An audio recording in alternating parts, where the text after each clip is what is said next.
আজ কিছু টোটোওয়ালাকে নিয়ে কথা। তোমরা টোটোওয়ালা যারা টোটো চালক তাদেরকে একটাই কথা বলি, টোটো যখন মেয়ে ছেলে চাপবে মেয়ে ছেলেদেরকে সতর্ক করে দেবে। এই জন্যই বার্তাটা বলছি, প্রত্যেকটি মেয়ে ছেলে যখন চাপে আপনাদের টোটোতে, আমাদের ঘরে মা বোনরা তাদের শাড়ি বা ওড়না চাকার তলাতে চলে যায়, এটা কেউ লক্ষ্য করে না। তার দিকে আমি তার জন্য ভিডিওটা করা, আপনাদের দেখাবা কিছু ভালো কথা বলার জন্যে।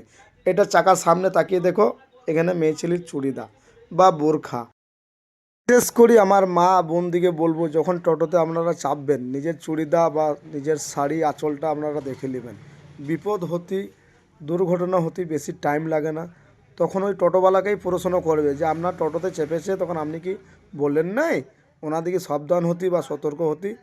তার জন্যে আমি বিশেষ টোটোওয়ালাদিকে বলা, বিশেষ করে আপনাদিকে, যখন কোনো মেয়ে ছেলে আপনাদের টোটোতে চাপবে বিশেষ করে এই কথাটা বারবার করে বলে দেবে, শাড়িটা